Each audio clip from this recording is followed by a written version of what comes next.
اعوذ باللہ من الشیطان الرجیم بسم اللہ الرحمن الرحیم الحمد للہ رب العالمین والصلاۃ والسلام علی اشرف الانبیاء والمرسلین۔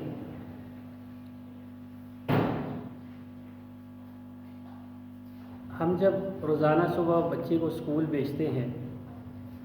تو روزانہ اسے وہی روزانہ کے تاکیدی جملے جو ہیں اسے کہتے ہیں کہ بیٹا اسکول کے گیٹ سے باہر نہیں جانا، کسی اجنبی سے نہیں ملنا، کپڑے گندے نہیں کرنا، چھٹی کے بعد جو ہے وہ سیدھا گھر آنا۔ اور وہ بچہ بھی روزانہ وہ جملے سنتا ہے، لیکن بار بار کی تاکید کا مقصد کیا ہوتا ہے؟ تاکہ وہ اس پر عمل کرنے والا بن جائے۔ اور دوسرا یہ کہ ہو سکتا ہے کہ وہ جو اسکول کہ اس کی مختلف سرگرمیاں ہیں، پھر گھر آ کے اس کا کھیل کود، اور اس میں وہ بھول نہ جائے، اس لیے روزانہ صبح ہم اسے تاکید کرتے ہیں کہ آپ نے یہ کام نہیں کرنا۔ تو اسی طرح سے یہ جو ہمارا بیٹھنا ہوتا ہے وہی پرانے تاکیدی جملے ہوتے ہیں، کوئی نئی بات ہوتی نہیں ہے، لیکن مقصد کیا ہوتا ہے کہ ہم بھول جاتے ہیں کہ جب بازار میں جاتے ہیں یا مختلف لوگوں سے ملتے ہیں تو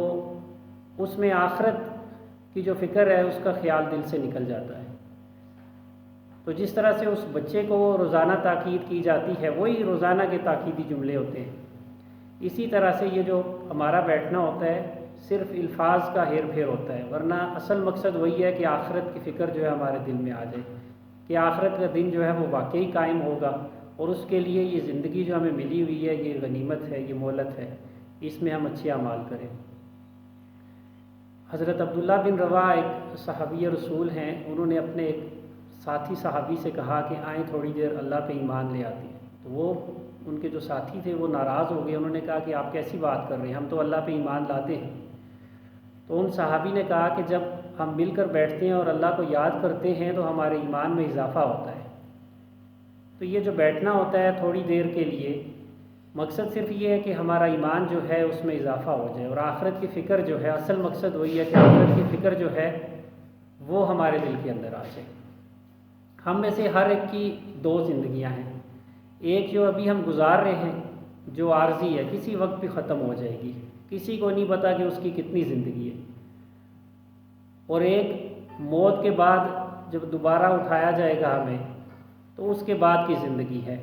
یا ٹھکانہ جنت ہوگا یا ٹھکانہ جہنم ہوگا۔ آپ صلی اللہ علیہ وسلم کی حدیث کا مفہوم ہے کہ جب جنت والے جنت میں اور جہنم والے جہنم میں چلے جائیں گے تو موت کو جنت اور جہنم کے درمیان میں لا کے ذبح کیا جائے گا، اور ایک اعلان کرنے والا اعلان کرے گا کہ اے جنت والو اس کے بعد موت نہیں، اور اے جہنم والو اس کے بعد موت نہیں۔ اسی طرح سے ہمارے سامنے دو طرح کے فائدے ہیں، ایک دنیاوی فائدے ہیں اور ایک آخرت کے فائدے ہیں۔ جو دنیاوی فائدے ہیں وہ ہم اپنی آنکھوں سے دیکھتے ہیں، ان کا یقین ہماری آنکھوں کے ساتھ مشروط ہے۔ جیسے ہمیں کوئی کہتا ہے کہ فلاں کاروبار میں اتنا روپیہ لگا دیں آپ کو اتنا نفع ہوگا، تو وہ ہمیں چیزیں آنکھوں سے نظر آ رہی ہوتی ہیں، ہم دیکھتے ہیں کہ واقعی اس کاروبار کا رجحان ہے یا نہیں ہے۔ اور ایک آخرت کے فائدے ہیں جو ہماری آنکھ سے پوشیدہ ہیں، اوجھل ہیں، ہمیں نظر نہیں آتے۔ جیسے ہمیں کوئی کہتا ہے کہ مسجد آ کے باجماعت نماز ادا کریں تو ہر قدم پر ایک نیکی ملے گی، ہر قدم پر ایک گناہ معاف ہوگا، ہر قدم پہ ایک درجہ بلند ہو، وہ ہمیں نظر نہیں آ رہا، لیکن اس کا تعلق ہمارے دل کے اندر ایمان کے ساتھ ہے۔ اگر ایمان زیادہ ہے تو پھر اس کے اوپر یقین بھی ہمارا پختہ ہوگا۔ آپ صلی اللہ علیہ وسلم کی حدیث کا مفہوم ہے کہ آپ سے کسی نے پوچھا کہ سب سے بہترین مومن کون ہے، سب سے افضل مومن کون ہے، تو آپ صلی اللہ علیہ وسلم نے کہا کہ جس کے اخلاق سب سے اچھے ہوں۔ پھر آپ سے پوچھا گیا کہ سب سے عقل مند مومن کون ہے، تو آپ نے فرمایا کہ جو موت کو کثرت سے یاد کرتا ہو اور موت کے بعد کے جو مراحل ہیں ان کی تیاری کرتا ہو، وہ سب سے عقل مند مومن ہے۔ تو یہ جو ہمارا بیٹھنا ہے اصل مقصد یہی ہے کہ اس موت کو ہم یاد کر لیں، اور اس موت کے بعد کے جو مراحل ہیں ان کی تیاری جو ہے ہم کریں، کیونکہ کوئی پتہ نہیں کہ یہ زندگی کسی وقت بھی ختم ہو جائے گی۔ یا تو ہمیں پہلے سے پتہ ہو کہ ہماری زندگی 40 سال ابھی رہتی ہے، 20 سال رہتی ہے، تو پھر تو ہم کہیں کہ ابھی وقت ہے کر لیں گے، لیکن اس موت کے وقت کا ہمیں علم نہیں ہے، وہ اللہ سبحانہ و تعالیٰ کی ذات صرف بہتر جانتی ہے۔ دین اسلام کی طرف سے ہمیں نیک اعمال کرنے کا ایک وسیع سمندر بتایا گیا ہے، یعنی کہ کوئی ایک محدود چیز نہیں ہے، بے شمار نیک اعمال کے طریقے ہمیں بتائے گئے ہیں، اور اسی وسیع سمندر میں سے ایک نیک عمل صدقہ کرنا ہے۔ ویسے تو مسلمان بھائی کو دیکھ کر اپنے ہونٹوں پر تبسم بکھیر دینا، مسکراہٹ چہرے پہ لے آنا، یہ بھی صدقہ ہے۔ راستے سے کوئی تکلیف دہ چیز ہٹا دینا، یہ بھی صدقہ ہے، اور سبحان اللہ کہنا، یہ بھی صدقہ ہے۔ لیکن آج کی نشست میں ہم جس صدقے کا ذکر کریں گے اس کا تعلق مال کے ساتھ ہے، یعنی براہ راست اللہ کے راستے میں مال خرچ کرنا، یا مال کو استعمال کر کے کوئی چیز خرید کے اللہ کے راستے میں خرچ کرنا۔ دنیا میں تجارت اور کاروبار کا اگر ہمیں کوئی کہے تو ہم سب سے پہلے دیکھتے ہیں کہ اس میں سرمایہ کتنا لگے گا، پھر ہم دیکھیں گے کہ اس کاروبار کا رجحان بھی ہے یا نہیں ہے، پھر ہم دیکھیں گے اس میں نفع کتنا ہے، پھر ہم اس میں دیکھیں گے کہ نقصان کے کتنے چانس ہیں۔ کافی ساری چیزوں کو ہم دیکھ کے پھر کسی دنیاوی کاروبار میں ہم سرمایہ لگائیں گے۔ لیکن اللہ سبحانہ و تعالیٰ کے ساتھ تجارت اور اللہ سبحانہ و تعالیٰ کے ساتھ کاروبار کے لیے سرمایے کی کوئی شرط، کوئی قید نہیں ہے۔ چاہے تو ایک کھجور جو ہے وہ آپ اللہ کے راستے میں دے سکیں، اور یا سونے کا پہاڑ جو ہے وہ آپ اللہ کے راستے میں لگا دیں، سرمایہ کی قید کوئی بھی نہیں ہے۔ اسی طرح سے اللہ سبحانہ و تعالیٰ کے ساتھ جو تجارت ہے اس میں نقصان کا کوئی اندیشہ نہیں ہے، اور اللہ سبحانہ و تعالیٰ کے ساتھ جو نفع ہے قرآن پاک میں اللہ سبحانہ و تعالیٰ نے اسے مثال کے ذریعے سے ہمارے لیے واضح کر دیا۔ مثل الذین ينفقون اموالهم فی سبیل اللہ کمثل حبۃ انبتت سبع سنابل، کہ جو اللہ کے راستے میں اپنا مال خرچ کرتے ہیں اس مال کی مثال اس طرح سے ہے جس طرح سے ایک دانہ، کسان ایک دانہ بوتا ہے اور اس دانے کی وجہ سے 7 بالیاں جو ہیں، اکثر آپ نے گندم کے کھیتوں میں دیکھا ہوگا، وہ جس کے اوپر خوشہ جسے ہم کہتے ہیں وہ اگتی ہے، اور آیت کے اگلے حصے میں آتا ہے کہ ہر بالی کے اوپر 100 دانے، تو یعنی ایک دانے سے 700 دانے جو ہیں وہ اگاتے ہیں۔ یعنی اللہ کے راستے میں اگر آپ مال خرچ کریں گے تو ایک دانے سے جس طرح 700 دانے اگتے ہیں، مثال کے ذریعے سے یہ بتایا۔ باقی اللہ سبحانہ و تعالیٰ کی طرف سے جو نفع ملے گا اس کی وسعت کو ہم نہیں پہنچ سکتے، لیکن ایک مثال کے ذریعے سے بتا دیں۔ دنیا میں کون سا ایسا کاروبار ہے جس میں ہم 1 روپیہ لگائیں اور ہمیں واپسی میں جو ہے وہ 700 روپے مل جائیں؟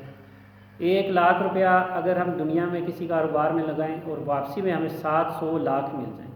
کوئی ایسا کاروبار نہیں ہے۔ لیکن اللہ سبحانہ و تعالیٰ کے ساتھ یہ جو تجارت ہے یہ انتہائی نفع بخش ہے، اور سب سے جو مزے کی چیز ہے کہ سرمایہ کی کوئی قید نہیں ہے، کہ یہ نہیں کہ کوئی اتنا زیادہ مال ہوگا تو ہم خرچ کریں گے۔ اگر ایک کھجور بھی خلوص کے ساتھ اللہ کے راستے میں دی جائے تو وہ بھی اللہ کے ساتھ تجارت میں بطور سرمایہ جو ہے وہ استعمال ہو جاتی ہے۔ پھر آپ صلی اللہ علیہ وسلم کی ایک حدیث کا مفہوم ہے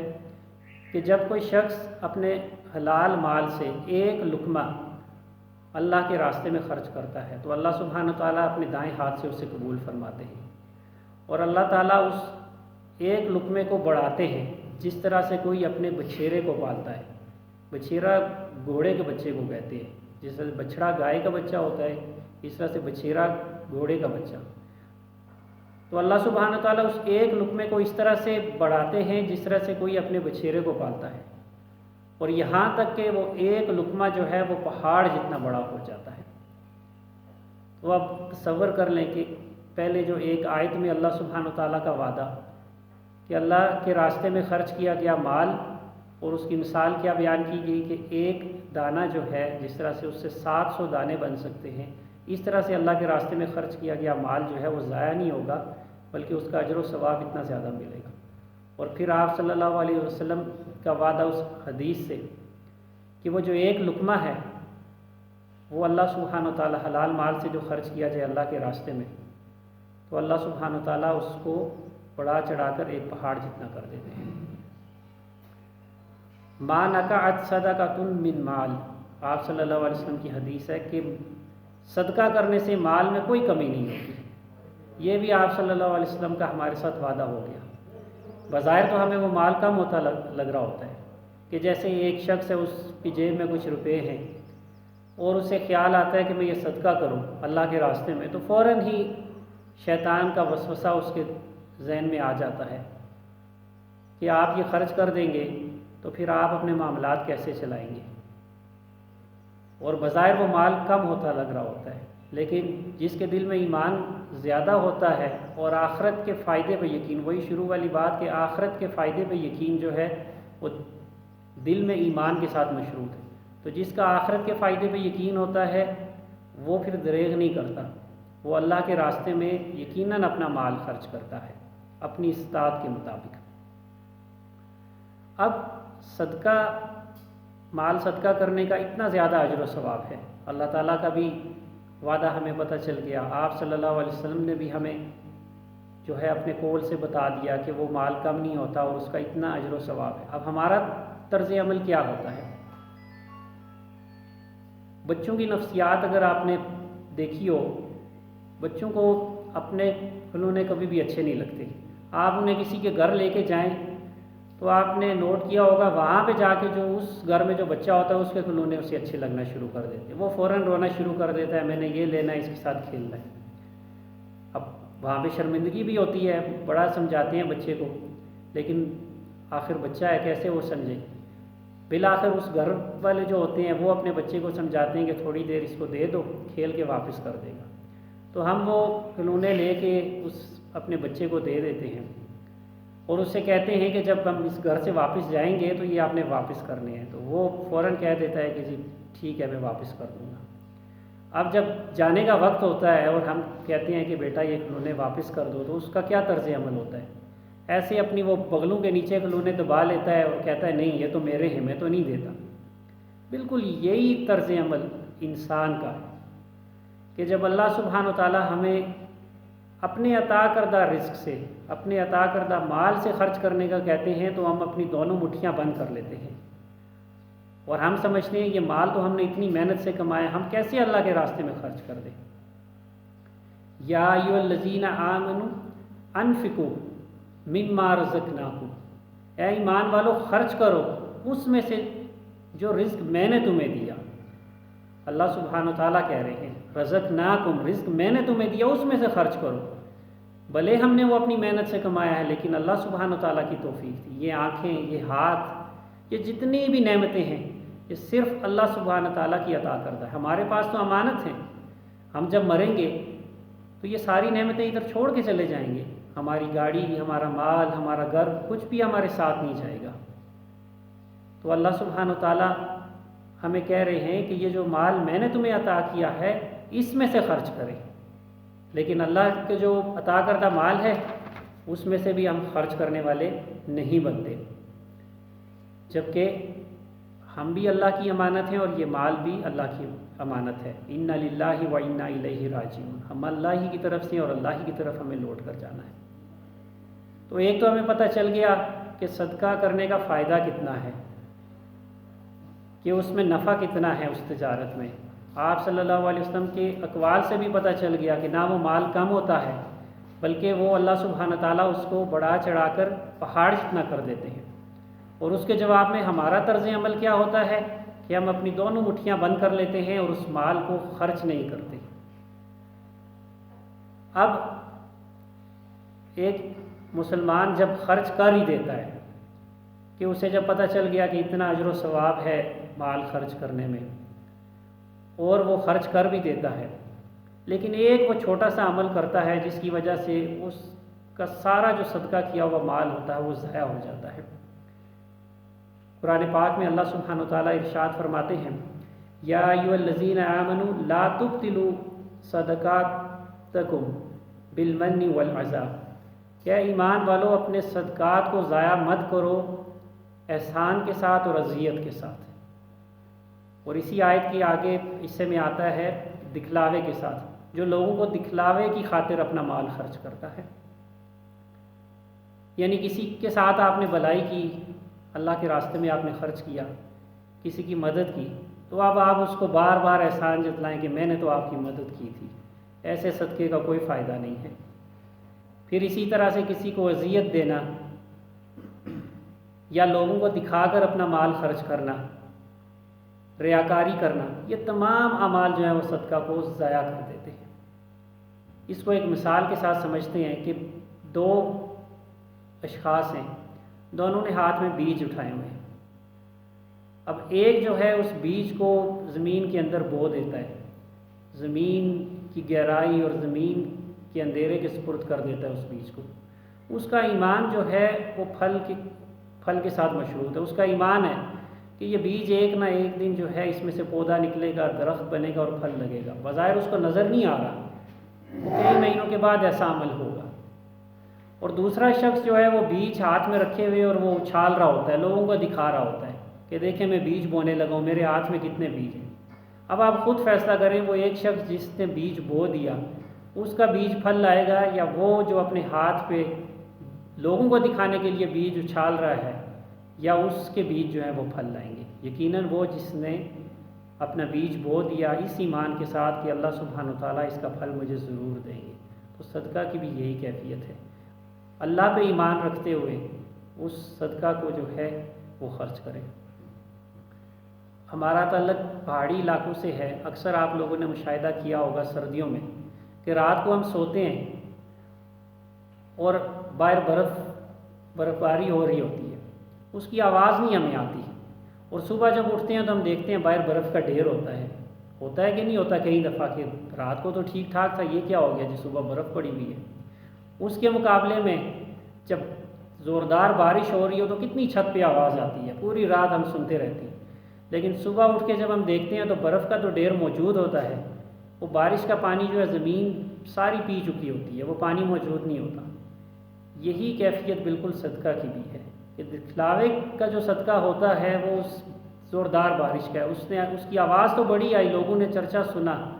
لیکن اس کا اجر و ثواب کچھ بھی نہیں ہے۔ جس طرح سے اس بارش کا پانی زمین پی گئی، اسی طرح سے اس صدقہ کا اجر و ثواب جو دکھلاوے کی خاطر ریاکاری جس میں تھی، اس کا اجر و ثواب بھی جو ہے وہ ضائع ہو گیا۔ اور جو پوشیدہ اور خالصتاً اللہ کی رضا کی خاطر خرچ کیا جائے، اس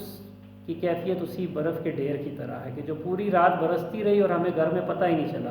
کہ باہر برف ہو رہی ہے، اور صبح اٹھ کے ہم نے دیکھا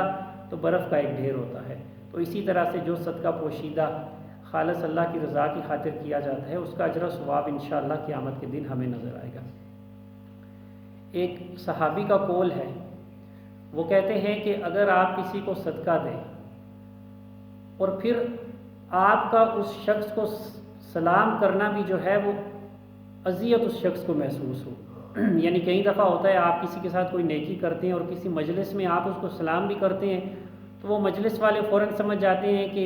اس کے ساتھ کوئی نیکی کی گئی ہے، تو وہ بڑی اذیت محسوس کرتا ہے۔ تو وہ صحابی کہتے ہیں کہ ایسی صورت میں اگر آپ نے کسی کے ساتھ کوئی نیکی کیا ہے، کوئی صدقہ کیا اور آپ کا بعد میں اس کا سلام کرنا بھی اس کو جو ہے اذیت دیتا ہو، تو آپ اس کو سلام تک نہ کریں، یعنی اتنی زیادہ ممانعت ہے۔ پھر ایک شخص ہے، وہ 1,00,000 روپیہ صدقہ کرتا ہے، تو ہماری نظروں میں تو بڑی واہ واہ ہوگی کہ 1,00,000 روپیہ اس نے صدقہ کیا، اتنا زیادہ اس نے سامان دیا ہے۔ اور اسی کے مقابلے میں جو ہے وہ ایک شخص ہے، اس نے شاید 1,000 روپیہ صدقہ کیا ہو، اور ہماری نظروں میں اس کی کوئی اہمیت نہیں ہوگی کہ صرف 1,000 روپیہ، اس کو کیا سامان آئے گا۔ لیکن اب اللہ سبحانہ وتعالیٰ کی ذات بہتر جانتی ہے کہ وہ جس نے 1,00,000 خرچ کیا ہے، ہو سکتا ہے وہ کروڑوں کا مالک ہو، تو اس کی قربانی اس کروڑوں میں سے 1,00,000 کی کیا ہوگی، اور جس نے 1,000 خرچ کیا ہے اس کے پاس ہو سکتا ہے کل جمع پونجی 5,000 کی ہو۔ تو آپ دونوں کی جو ہے وہ تناسب نکال لیں کہ کس کی قربانی زیادہ ہے۔ تو یہ جو دکھلاوے کی خاطر مال خرچ کرتے ہیں اس کا کوئی اجر و ثواب نہیں ہے۔ 3 چیزیں جو ہیں وہ صدقہ کو کامیاب کرنے کے لیے جو ہے بڑی بہترین ہے۔ سب سے پہلی چیز جو ہے وہ نیت ہے کہ نیت خالص اللہ کی رضا کی خاطر، کہ یہ جو چیز میں دے رہا ہوں مجھے اس کا اجر اللہ سے چاہیے۔ اکثر ہم کسی بندے کے ساتھ کوئی نیکی کرتے ہیں تو اس کو یہ کہہ دیتے ہیں میرے لیے دعا کرنا، یہ بھی نہیں کہنا چاہیے۔ آپ اس کی دعا بھی نہ اس سے مانگیں، آپ اس کا مکمل نتیجہ اللہ کی ذات پہ چھوڑ دیں کہ اللہ تعالیٰ میں نے آپ کی خاطر دیا اور میں ہی آپ سے اس کا اجر چاہتا ہوں، اس بندے سے مجھے کچھ بھی نہیں چاہیے۔ اور دوسری چیز یہ ہے کہ اچھا طریقہ، یعنی صدقہ جو بھی کریں وہ اچھے طریقے سے کریں، ریاکاری اس میں نہ ہو، دکھلاوا اس میں نہ ہو، ایسے طریقے سے کریں کہ صرف اس میں نیت یہ ہو کہ میں اللہ کی رضا کی خاطر دے رہا ہوں، لوگوں کو دکھانے کی خاطر نہیں دے رہا ہوں، نہ اس شخص سے مجھے کوئی دنیاوی فائدہ مقصود ہے۔ اور تیسری چیز ہے بہترین جگہ، یعنی کہ جو صدقہ کا حقدار ہے شخص اس کو صدقہ دیں، یہ نہیں کہ کسی ایسے شخص کو دیں جس سے کوئی دنیاوی فائدہ آپ کو مطلوب ہو کہ میں اس کے ساتھ ابھی نیکی کروں گا تو یہ تھوڑے دنوں کے بعد مجھے اس سے کام ہے تو اس سے یہ میں کام نکلوا دوں گا، پھر تو وہ ساری جو پہلی شرط ہے نیت والی خراب ہو گئی۔ تو نیت جو ہے وہ بہترین ہونی چاہیے، اور صحیح اقدار کو اس کا حق ملنا چاہیے، اور صحیح طریقے سے جو ہے وہ صدقہ خیرات کرنا چاہیے۔ تو رمضان المبارک کا مہینہ ہے، اس میں ایک دوسرے کی جو ہے مدد کرے، اور جو شروع میں نے بات کہی تھی کوئی اس میں سرمایہ کی قید نہیں ہے، ایک کھجور بھی جو ہے وہ صدقہ آپ کر سکتے ہیں، یہ نہیں کہ جو مالدار ہے صرف وہی جو ہے صدقہ کر سکتا، اللہ کے راستے میں آپ ایک کھجور بھی خلوص کے ساتھ دے دیں تو وہ بھی اللہ سبحانہ و تعالیٰ جو ہے اس اللہ کے ہاں جو ہے اس کا اجر و ثواب بے پناہ ہے۔ تو چاہے وہ غریب ہے چاہے کوئی امیر ہے، ویسے تو صدقے کے بے شمار طریقے، جس طرح سے اپنے بھائی کو دیکھ کے مسکرانا، راستے سے تکلیف دہ چیز ہٹانا، یہ تمام صدقے میں آ جائے، تسبیحات کرنا یہ بھی صدقہ ہے۔ لیکن مال کے حوالے سے خصوصی طور پہ آج کی گفتگو تھی، تو کوئی یہ نہ سمجھے کہ میرے پاس مال کی کمی ہے میں کیسے صدقہ کر سکتا ہوں، اور جس کے پاس مال کی کثرت ہے وہ کہے میں نے یہ تھوڑا سا حصہ جو ہے وہ دے دیا، اور وہی مٹھی والی حساب کہ باقی مٹھیاں اس نے بند کی ہوئی۔ تو اللہ سبحانہ تعالیٰ کی ذات بہتر جانتی ہے کہ کس کے پاس کتنی گنجائش ہے، اس کے کیسے حالات ہیں، اور وہ کن حالات میں جو ہے اپنے مال میں سے خرچ کر رہا ہے۔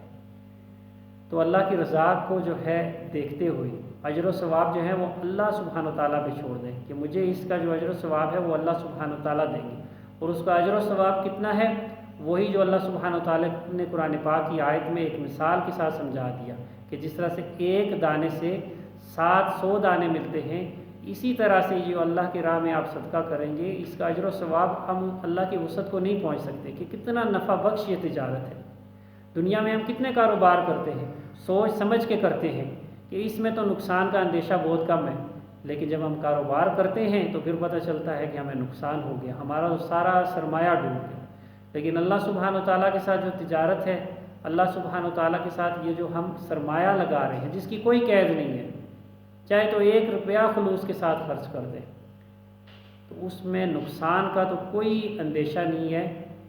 سوائے ایک صورت میں کہ اگر وہ سرمایہ دکھلاوے کی صورت میں کیا جائے، لوگوں کو دکھانے کے لیے، ریاکاری پہ، تو اس کا کوئی اجر و ثواب نہیں ہے۔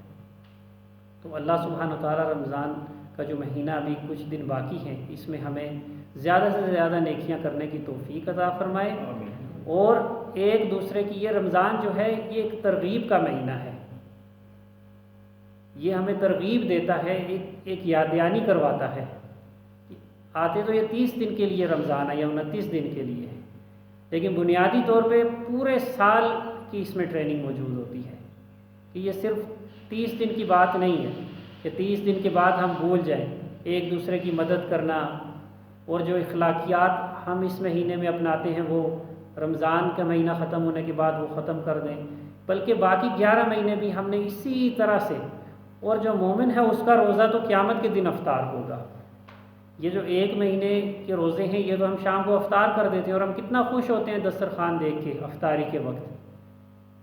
تو مومن کا جو روزہ ہے وہ قیامت کے دن افطار ہوگا جب وہ اپنا اجر و ثواب پہاڑ جتنے اجر و ثواب دیکھے گا، تو اس وقت وہ خوش ہوگا کہ میں واقعی کامیاب ہو گیا۔ اور اصل ٹھکانہ جو ہے وہ آخرت کی زندگی ہے، یہ زندگی، اس میں اگر ہمیں مال مل بھی جائے، اگر پوری دنیا کا سونا ہمیں مل جائے، پوری دنیا کا مال مل جائے، تو تو آخر ایک دن آئے گا یا تو وہ مال ختم ہو جائے گا یا ہم ختم ہو جائیں گے۔ پوری دنیا پہ حکومت ہمیں مل جائے تو ایک دن آخر آئے گا، اس دن یا تو ہم ختم ہو جائیں گے یا وہ حکومت ختم ہو جائے گی۔ تمام چیزیں فانی ہیں، اصل جو ہے وہ آخرت کی زندگی ہے۔ تو اس زندگی کو سامنے رکھ کر اپنا ایک ایک لمحہ، جس طرح سے ایک کاروباری آدمی ہوتا ہے، ایک دکاندار ہوتا ہے یا کوئی بھی فیکٹری چلانے والا ہے، وہ کتنا دیکھ بھال کرتا ہے اپنے کاروبار کی کہ مجھے کہیں بھی نقصان نہ ہو جائے۔ تو اسی طرح سے بالکل جو ہے اپنی آخرت کی زندگی کو سامنے رکھتے ہوئے کہ میں نے ہمیشہ کے لیے جو ہے یا جہنم میں جانا ہے یا جنت میں جانا ہے۔ ایک ماچس کی تیلی جلا کر آپ اپنی ہتھیلی اس کے اوپر رکھیں تو وہ تپش ہم سے برداشت نہیں ہو سکتی، تو تصور کریں کہ وہ جہنم کی آگ جس میں صرف آگ ہوگا، سب کچھ آگ کا ہوگا، اور پینے کو جو ہے وہ کھولتا پانی اور زخمیوں کی پیپ اور کھانے کو کانٹے دار پودے دیے جائیں گے، تو تصور کریں کہ وہ کتنی تکلیف دہ زندگی ہوگی۔ اور وہاں پر موت نہیں ہے کہ یا تو کوئی کہے کہ میں جل کے راکھ ہو جاؤں گا، ختم ہو جاؤں گا، نہیں، وہاں پہ موت نہیں ہے، وہ لگاتار اسی طرح سے وہ تکلیف ملتی رہے گی۔ اور اس کے مقابلے میں جو جنت ہے اس کی زندگی کتنی حسین و جمیل ہوگی، جس کے بعد اللہ سبحانہ وتعالیٰ نے قرآن پاک میں جگہ جگہ اور آپ صلی اللہ علیہ وسلم کی اقوال سے جو ہے ہمیں جگہ جگہ ملتے ہیں۔ تو اس لیے آج ہم فیصلہ کریں کہ ہم نے جو اپنی ہمیشہ کی زندگی آنے والی وہ جہنم یا جنت، جس طرح سے دنیا میں انسان اپنا کیریئر بنانے کے لیے کوشش کرتا ہے کہ میں میٹرک پاس کروں گا، پھر کالج میں جاؤں گا، پھر یونیورسٹی میں جاؤں گا، پھر کوئی آگے جو ہے وہ پروفیشنل ڈگری حاصل کروں گا، ڈاکٹر بنوں گا، انجینئر بنوں گا، آرمی میں جاؤں گا۔ انسان کا ایک ٹارگٹ ہوتا ہے نا کہ میں زندگی میں یہ حاصل کروں گا، لیکن وہ اس کو مل بھی جائے آخر اس نے ختم ہونا ہے۔ وہ جو پیشہ اس کو ملے گا دنیا میں آخر ایک نہ ایک دن ختم ہو جائے گا۔ زندگی رہی بھی تو وہ ریٹائر ہو جائے گا، اسکول کا ہیڈ ماسٹر اگر وہ لگ جائے، یا کوئی پٹواری لگ جائے، یا وہ آرمی میں چلا جائے، تو آخر ایک وقت آئے گا وہ زندہ بھی ہوا تو وہ اس کی ملازمت ختم ہو جائے گی، اور پھر ایک دن آئے گا اس کی زندگی ختم ہو جائے گی۔ لیکن اگر ہم آج تہیہ کریں کہ ہمارا کیریئر جنت ہے اور اس کے لیے کوشش کریں، اور اس کے لیے کوئی دین کی طرف سے قید نہیں ہے کہ آپ کاروبار نہ کریں۔ حضرت عثمان غنی کتنے مالدار تھے، تو مالدار ہونے کی کوئی قید نہیں ہے، لیکن صرف شرط یہ ہے کہ حلال طریقے سے کمایا جائے، اور جو کمایا جائے پھر اس میں سے اللہ کے راستے میں خرچ بھی کیا جائے۔ تو اپنے دنیاوی معاملات کو بے شک چلائیں، لیکن مرکز جو ہے ہمارا دین ہونا چاہیے، ہماری نگاہ جو ہے اس جنت کا حصول ہونا چاہیے کہ وہ میں کامیاب، وہاں پہ جو ہے میں کامیاب ہو جاؤں۔ تو اللہ سبحانہ وتعالی ہمیں عمل کرنے کی توفیق عطا فرمائے۔ اللهم انك عفو تحب العفو فاعف عني، اللهم اغفر لنا قبل الموت وارحمنا عند الموت ولا تعذبنا بعد الموت ولا تحاسبنا يوم القيامة انك على كل شيء قدير۔ ربنا تقبل منا انك انت السميع العليم رب ارحمهما كما ربياني صغيرا ربنا اغفر لي ولوالدي وللمؤمنين يوم يقوم الحساب۔ اللهم ربنا آتنا في الدنيا حسنة وفي الآخرة حسنة وقنا عذاب النار۔ ربنا وآتنا ما وعدتنا على رسولك ولا تخزنا يوم القيامة إنك لا تخلف الميعاد۔ اللهم اهدنا الصراط المستقيم، اللهم اهدنا الصراط المستقيم، اللهم اهدنا الصراط المستقيم صراط الذين أنعمت عليهم غير المغضوب عليهم ولا الضالين آمين۔